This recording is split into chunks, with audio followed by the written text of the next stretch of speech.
Mercredi, 18h, vous êtes bien sur Jade FM. C'est l'heure de retrouver Florence et Régine pour l'instant Clé des familles. Mesdames, bonjour. Bonjour. Bonjour Valérie. Allez, l'antenne est à vous. Merci.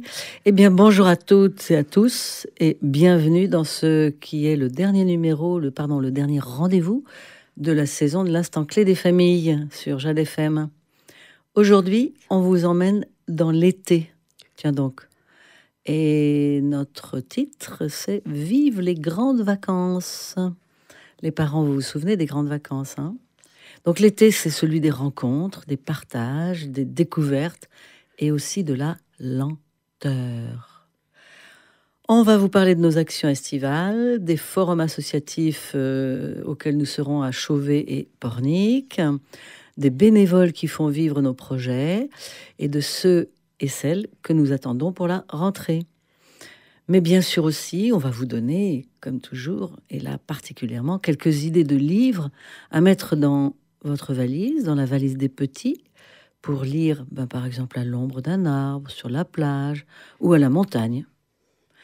Et nous conclurons par un message tout simple, prendre son temps avec ses enfants. Et oui, cet été, notre association va continuer d'aller à la rencontre des familles. Des lectures à ciel ouvert à Pornic, sur la plage de Noveillard et sur la place du marché. Bref, des rendez-vous dont accessibles et toujours porteurs de liens et d'imaginaire. La clé des familles sera donc sur la plage de Noveillard le 17 juillet et 7 août de 10h à 12h, en collaboration avec le bar La Bonbonnière qui nous accueille les bras bien ouverts. Les lectures seront données par les lectrices des Passeurs de rêves et le thème, Écailles, plumes et ailes, la famille au bord de l'eau, thème de du projet Partir en livre, un projet national. Notons que ces animations s'intègrent dans ce projet. Et puis nous irons le 12 août sur la place du marché, la place Massé. Tic-tac, le temps qui passe. En effet, Monsieur Massé, c'est un horloger à découvrir. Émile Massé, non pas Jean Massé. J'ai dit Jean encore ? Non, ah bon, pas parce du tout. On en a eu beaucoup discuté parce que Jean Massé passait toujours. Voilà. Non, c'est Émile Massé que la mairie de Pornic voudrait mettre à l'honneur cet été. Ces activités sont en partenariat évidemment avec la médiathèque Armel de Hoïsme de Pornic. Et si des fois le temps n'était pas avec nous, nous nous retrouverons justement à la médiathèque. Alors cet été, eh bien, à la fin de l'été, il y aura aussi les forums associatifs, vous savez, ces endroits où on rencontre toutes les associations du coin. Et bien évidemment, la clé des familles y sera. Donc Régine, tu nous dis quand ? Alors, à Chauvet, le 30 août, au matin, nous serons là pour parler des activités qui se passent à Chauvet, comme la clé des possibles et la clé des louveteaux, mais aussi de toutes nos activités ailleurs. Et à Pornic, le 6 septembre, et là c'est toute la journée, où là nous aussi, nous serons là avec toute l'équipe pour parler de toutes les activités que nous avons faites, que nous avons envie de faire, et des thématiques que nous allons mettre en place à la rentrée. Et en bonus, sur chaque forum, une petite tombola pour gagner un chèque lire. Alors, nous vous attendons. Ces moments conviviaux, idéaux pour échanger avec nous, découvrir ce qu'on va proposer et pourquoi pas s'impliquer. Eh bien oui, s'impliquer en tant que bénévole, oui, pourquoi pas ? Parce que derrière chaque lecture qui est offerte par la Clé des familles, chaque atelier créatif, chaque article dans les médias sur notre cycle, chaque action, eh bien, il y a des bénévoles. Alors des mamans, des papas, des grands-parents, des retraités, des pas retraités, des jeunes, des moins jeunes, en quête de sens, ou simplement des personnes qui aiment donner un peu de leur temps, qui aiment donner aux autres. C'est important pour la Clé des familles. Alors merci à eux. Eh bien, on va s'adresser directement à eux. Vous êtes les racines de notre arbre collectif. Ça, c'est Régine qui m'a dit ça et j'ai trouvé que l'expression était parfaite. Et grâce à vous, les bénévoles, eh bien, des enfants écoutent des histoires, ils créent des objets poétiques, ils s'émerveillent, ils découvrent, créent, partagent de bons moments. Donc, Tiens, Régine, je suis sûre que tu as un petit mot à faire. Oui, à nous dire. avons une très très chouette équipe de bénévoles qui ne demandent qu'à s'agrandir. Donc on profite de ce moment sur un radio pour passer le message. Si des fois vous avez du temps, vous avez envie de partager avec les enfants vos passions, votre envie de transmettre la lecture, ou vous êtes créative et vous avez envie d'apprendre des techniques à nos familles, vous êtes les bienvenus. Et n'attendez pas les forums, vous pouvez tout de suite nous contacter sur notre site clédesfamilles.org. Eh bien, nous allons passer sans transition à nos recommandations de livres à glisser dans la valise, comme on disait tout à l'heure. Parce qu'en fait, l'été, l'été, c'est le moment parfait pour lire autrement. Alors, on peut imaginer d'être allongé sur une serviette de plage, d'être au creux d'un hamac entre deux arbres, et peut-être blotti contre un parent pendant la sieste. On s'y voit. On s'y voit. Et donc, voilà quelques albums que le comité des passeurs de rêves, le comité de lecture, vous conseille pour vos vacances. Des livres qui font rêver, rire, découvrir, poser des questions et qui invitent à ralentir.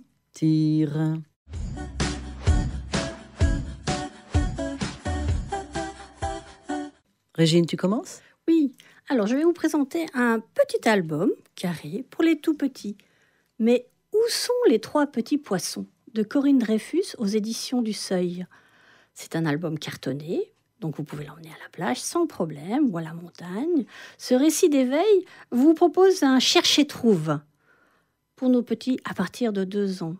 Vous allez de page en page regarder, observer, chercher, jouer avec les onomatopées qui font résonner cette langue et qui vont amuser les petits. Ce cherche-et-trouve promet de bons moments de partage, de rire en famille, avec ses illustrations simples, sobres, mais efficaces. Un texte adapté aux jeunes lecteurs et qui va leur donner la possibilité d'être acteurs dans leur lecture. De plus, nous l'avons testé et il a été approuvé. Bien, tu parlais donc d'un album à partir de 2 ans. Moi, je vais parler d'un album à partir de 3 ans, qui s'appelle La Voix de la forêt. C'est Sylvie Boudieu et l'autrice, et Evelyne Marie, l'illustratrice. C'est publié aux éditions Benjamin Média.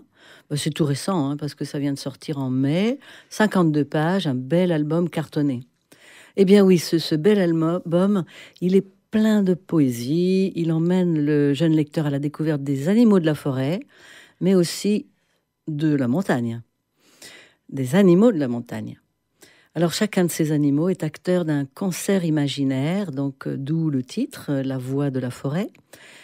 Et ce concert imaginaire, il est produit avec des instruments qui ne sont autres que les éléments qui entourent l'animal, les animaux. Des feuilles, un tronc creux, une pierre sonore. Alors, bruissement, crépitement, grattage, effleurement, grignotis, crissement, tout est prétexte à solliciter l'oreille. Les illustrations en pleine page sont très agréables, les textes sont comme des comptines, riches d'allitération. Et pour les personnes malvoyantes, les parents ou les enfants, effectivement, une version en braille, alors ça c'est plutôt pour les parents, mais une version en braille est disponible, et un CD audio, là pour les enfants, est glissé dans la pochette de la 3e de couverture. Sympa, non ? Oui.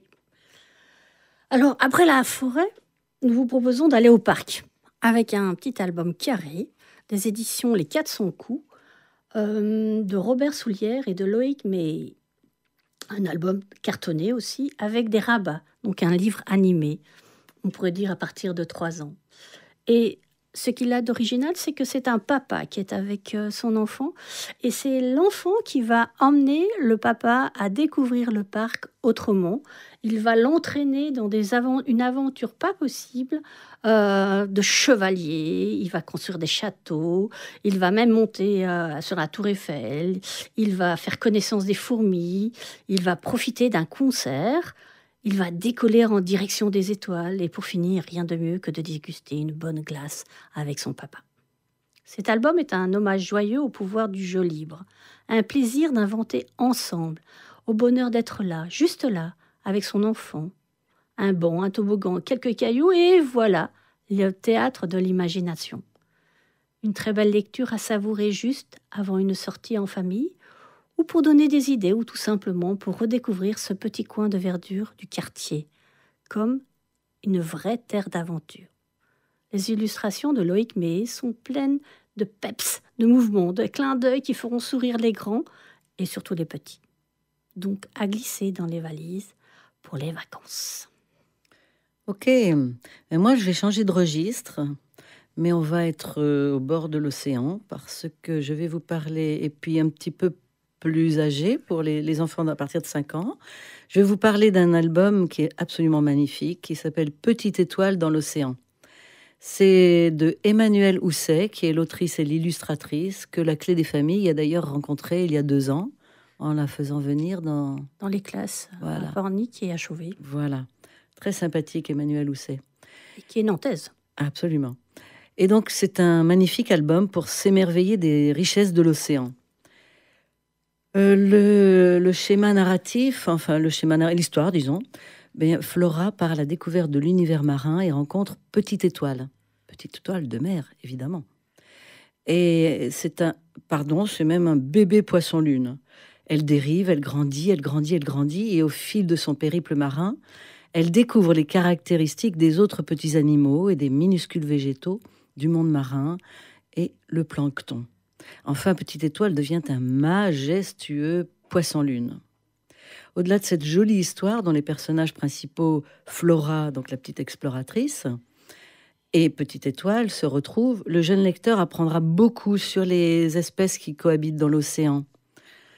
Et comme pour mieux immerger le lecteur dans l'océan, justement, les illustrations sont gaies, aux couleurs gaies, fluo, et elles restituent le monde mouvant et évolutif de la biodiversité marine.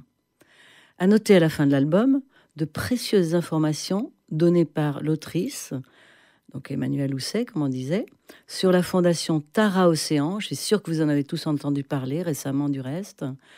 Et sur Flora Vincent, la petite fille qui est devenue chercheuse en biologie marine et spécialiste du plancton. À noter également les magnifiques pages intérieures de couverture sur lesquelles l'autrice a reproduit, à la manière d'une entomologiste d'antan, les poissons, les végétaux et autres animaux marins, avec pour chacun leur nom. Donc c'est une marque supplémentaire de son engagement pour la défense des richesses de l'océan. C'est vraiment magnifique. Tous les enfants à partir de 5 ans devraient l'avoir entre les mains. Et d'actualité. Absolument. Voilà. Après ce magnifique album, comme vous voyez, parce que Emmanuelle Housset, nous l'apprécions très très fort, et en plus c'est vraiment un livre didactique qui apprend aux petits et aux grands un tas de vocabulaire qu'on n'aurait pas comme ça tous les jours.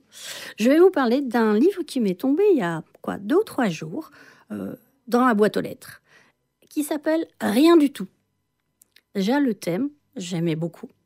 Aux éditions Isatis, de Marie-Hélène Jarry et Amélie Dubois. Alors, c'est un récit philosophique, mais tout simple, qui nous impose, qui nous propose de s'arrêter un instant, justement pour profiter de chaque petit moment de la vie, et aussi pour profiter du monde qui nous entoure. Comme vous le voyez, beaucoup de nos livres aujourd'hui tournent autour de cette thématique-là, et on se dit que les vacances sont propices justement à ces moments de pause, de regarder, d'écouter. Clara, la petite fille, décide d'arrêter le temps et de ne rien faire. Son père, sûrement un hyperactif, ça c'est ma façon de voir, ne comprend pas ce comportement et lui propose des tas d'activités. Chaque parent pourra se reconnaître sûrement, qu'elle refuse, en argumentant à chaque fois qu'elle n'a pas envie. Un vrai bonheur cet album, idéal pour profiter des vacances à ne rien faire. Clara d'ailleurs dit, quand on n'a rien à faire, on peut penser à tout ce qu'on veut. Elle a bien raison. Liberté, liberté. Eh bien, moi, je vais enchaîner sur un super livre aussi, qui s'appelle « Mes petits contes écolos ». C'est de Coralie Sodo et de Xavier Devos. C'est paru aux éditions L'Élan Vert en juin 2025. Là aussi, c'est vraiment tout récent. Il a 46 pages. C'est un album cartonné que nous recommandons à partir de 5 ans. Voilà, c'est très original. Ce sont 3 petits contes traditionnels, vous allez voir lesquels, connus de tous, qui sont véritablement détournés et revisités dans le sens de la sobriété, du faire par soi-même, de l'économie de moyens, bref, de l'écologie. Alors, il y a La chèvre et les 7 petits cuistots. Ça vous rappelle quelque chose? Eh bien, cherchez dans votre mémoire. Par peur du loup, les chevreaux font tout pour empêcher leur mère d'aller faire des courses et, pour le plus grand bonheur de tous, décident de cuisiner maison avec ce qu'ils ont sous la main et de pratiquer le zéro déchet. Ça, c'est le premier conte. Deuxième conte, alors là, vous ne pouvez pas ne pas connaître quand même, c'est Boucle d'or et les 3 petits coins. Eh bien, ce n'est pas une histoire de faim, F-I-M, qui pousse ici l'héroïne à passer la porte des 3 ours, mais une petite envie de faire pipi. Grâce à cela, elle fait découvrir au lecteur la technique des toilettes sèches et de l'économie d'eau. Sympa, non? Et le dernier de ces 3 contes, donc, c'est Le trop petit chaperon rouge. Alors, le lecteur, dans ce conte revisité, eh bien, il apprend ce qu'est un chaperon. Vous savez, vous, ce qu'est un chaperon? Eh bien, un chaperon, c'est un chapeau. Et donc, il apprend, le lecteur aussi, que la grand-mère est prétexte à faire un tour dans sa garde-robe pour déclencher une action collective qui parle de seconde main et de vide-grenier. Marrant, non? Allez-y, c'est trop sympa, ces 3 petits contes revisités. Donc, c'est un excellent album, facile d'accès, de par les textes qui sont directs et simples. Les illustrations sont émaillées de bulles à la manière d'une BD. Et en fait, c'est une très amusante manière et pleine d'humour de faire la pédagogie du respect de l'environnement. Voilà. Je crois que tu as un dernier album à nous présenter. J'ai un dernier album à vous présenter, absolument. L'été, c'est aussi un peu le bonheur, non? Et ben voilà, mon dernier album s'intitule « C'est quoi le bonheur ?» Alors, ce sont 2 Italiens qui ont créé cet album. Je ne vais peut-être pas bien le prononcer leur nom. Luca Tortellini et Marco Somma. C'est paru aux éditions Sarbacane en avril 2025, 36 pages, un album cartonné grand format que nous recommandons à partir de 5 ans. Oui, parce qu'en fait, les sujets philosophiques ne sont pas réservés qu'aux grands. Et là, c'est le parti pris de ce magnifique album dans lequel toutes sortes d'interrogations sur le bonheur sont égrenées. C'est comme un voyage sur l'océan dans la vie. Et là, c'est un souriceau qui entraîne le lecteur par des questionnements destinés à tenter de percer les mystères de la définition du bonheur. Pas évident, hein, pour les enfants. C'est quoi le bonheur, hein? Eh bien, il n'y a pas de réponse. Pas de réponse aux différentes questions qui sont posées, mais une interpellation qui est répétée à 4 reprises. Si tu sais ce qu'est le bonheur, dis-le. Ne le garde pas pour toi. 4 fois, c'est répété dans l'album. Alors, des illustrations qui sont fortes, riches, colorées, où chaque détail est un bonheur en soi. Des illustrations qui portent à la rêverie et entraînent dans un monde onirique, à la fois doux et joyeux, peuplé d'animaux raffinés, une sorte de fabuleuse arche de Noé graphique. Moi, j'ai beaucoup aimé. Et si le sujet peut dérouter les tout-petits, parce que le bonheur, c'est quand même assez abstrait, hein, eh bien, il saura à coup sûr capter l'attention des moyens et les illustrations emporteront tout le monde, à coup sûr. Un vrai bonheur que de partager cet album en famille. Voilà, pour les livres. Eh bien, de belles lectures à faire en famille. Profitez aussi des grands-parents qui peuvent raconter aussi des histoires. N'oubliez pas qu'en plus des livres, vous pouvez lire des poèmes, vous pouvez lire des comptines, vous pouvez chanter avec vos enfants. En effet, dans ce monde qui va toujours trop vite, prendre le temps avec ses enfants, c'est un cadeau que vous leur offrez. Ça coûte pas cher et ça peut rapporter gros. Pas besoin de faire du grand, du compliqué. Un pique-nique au parc, au château de sable, une histoire racontée, une tendresse, une chasse au trésor dans la nature, un spectacle de rue. D'ailleurs, pour ne parler que de la mairie de Pornic. Elle organise cet été de nombreux spectacles que vous pouvez retrouver dans une brochure qui est un peu diffusée un peu partout. Des spectacles gratuits et qui sont de très très bonne qualité. N'hésitez pas. Bien sûr, il y en a d'autres dans toutes les villes environnantes, donc je ne veux pas parler que de Pornic, mais voilà, nous sommes à Pornic pour parler de ça. Surtout que là, nous allons aussi faire pas mal d'activités sur Pornic. Surtout, gardez en tête que ce sont les moments les plus simples qui laissent les plus belles traces dans le cœur des enfants et des parents. Ce sont des moments justement qui sont gratuits, et souvent les moments gratuits restent marqués. Eh bien voilà, notre émission arrive à son terme. Merci à vous tous, chers auditeurs et chères familles, d'avoir été à nos côtés pour cette 2e saison de l'Instant Clé des familles. On vous retrouve à la rentrée pour de nouvelles aventures radiophoniques, des lectures, des projets et toujours plus de moments partagés. Eh bien, bel été à vous tous. Et n'oubliez pas, si vous avez loupé l'instant clé des familles en direct, vous pouvez retrouver tous les podcasts sur le site de Jade FM et notre site clédesfamilles.org. Bonnes vacances à tous. Merci Valérie. À bientôt. Merci Valérie. Merci Jade FM.